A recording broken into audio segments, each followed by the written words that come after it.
تم یہ مسلمان نہیں ہیں. ہمارے یہ کہنے سے کہ ہم بھی وہی کہتے ہیں، مسلمان بھی یہ کہتا ہے اللہ رب ہے، اللہ خالق ہے، اللہ مالک ہے، اللہ یہ سب ہے، بھی کہہ رہا ہے. تو بھی اب فرق کیا ہوا؟ قرآن خود نقل کر کے بتایا ہے. انہوں نے اگر نقل کر کے بتائے تو بول سکتے میاں تمہاری یہ جو ہے منطق ہے، تم منطق کر رہے ہو، تمہاری ایک منطق ہے، ایسا ہرگز نہیں ہو سکتا.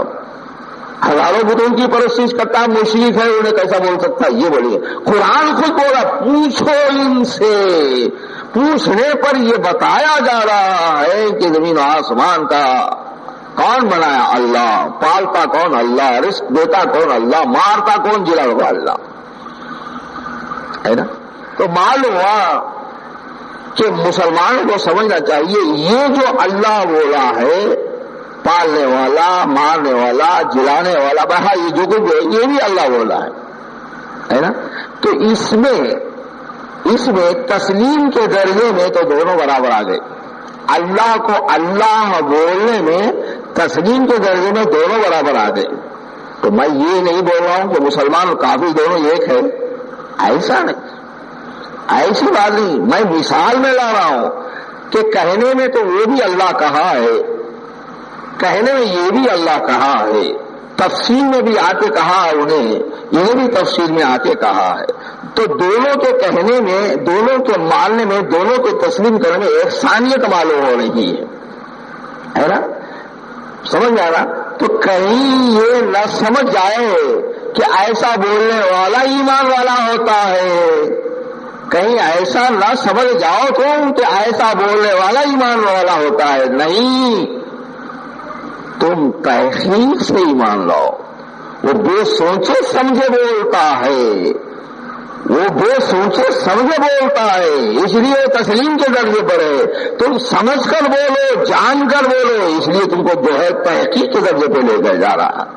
تو معلوم ہوا ایک ایمان کا مرتبہ یہ ہے کہ صرف مان لیا گیا ہے.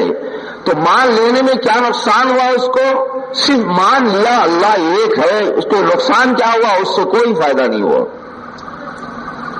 ایک جان کر تحقیق کر کے بول رہا ہے اللہ، تو وہ بہت بڑا اس کو فائدہ ہے.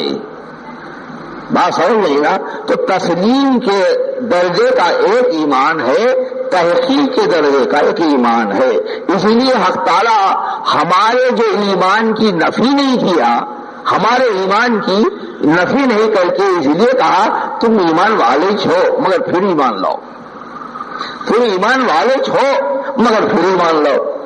اگر یہ کہتے کہ یہ بھائی تم ایمان والے نہیں، تم ایمان والے یہ نہیں، تو پھر یہ جو ایمان لائے ہیں جو تسلیم کے درجے کے یہ لوگ، تو پھر اب یہ کون سا ایمان ہے؟ تو معلوم ہوا حق تعالیٰ تسلیم کے درجے کے ایمان والے کو تحقیق کے درجے پر لانے کے لیے حکم فرمایا ہے. یا ایھا الذین آمنوا آمنوا باللہ ورسولہ. فائدے کیا ہیں اس میں؟ ایک وہ ہے کہ وہ اللہ رسول پر جو ایمان لایا ہے بلا تعلق کے، بغیر ربط و نسبت کے. سمجھ میں آیا نا؟ بغیر ربط و نسبت کے، بغیر تعلق کے وہ اللہ پر ایمان لایا ہے، اس لیے تسلیم کا درجہ دیا گیا ہے. لیکن اس میں آپ کا نقصان ہے، اس لیے اللہ تعالیٰ فرمایا نہیں، تم جو ہے گٹھ جوڑ کر کے، نسبت لے کر تم اس سے تعلق پیدا کر کے ایمان لاؤ، یہ اللہ ہے، یہ رسول ہے. بات سمجھ گئے نا؟ اس لیے لوگ یہ سمجھتے ہیں کہ ایمان والوں کو ایمان لاؤ کہنا بیکار بات ہے، یا تو یہ سمجھ جاتے ہیں ایمان والے وہ ایمان والے نہیں تھے پھر ایمان لاؤ کہا ہے. نہیں، وہ ایمان والے ہی ہے، مگر ان کو حکم دیا گیا ہے تسلیم سے، ان کو تحقیق کے درجے پر بلایا جا رہا ہے. مان کر ایمان مت لاؤ، یہ تو سبھی برابر ہو جاتے ہیں. مان کر مت لاؤ، سب کے جیسے ہو جائیں گے. اس لیے تم جان کر تحقیق کر کر ایمان لاؤ کہ تم منفرد ہو جائیں گے. سمجھ جاتا؟ ایمان والوں کو تسلیم کے درجے سے ہٹا کر تحقیق کے درجے پر لایا گیا ہے نا. تو معلوم یہ ہوا کہ ایمان والوں کو اللہ تعالی حکم دیتا ہے کہ تم تحقیق کے درجے پر آؤ. تم تسلیم پر تھے، اب تم تحقیق پر آؤ.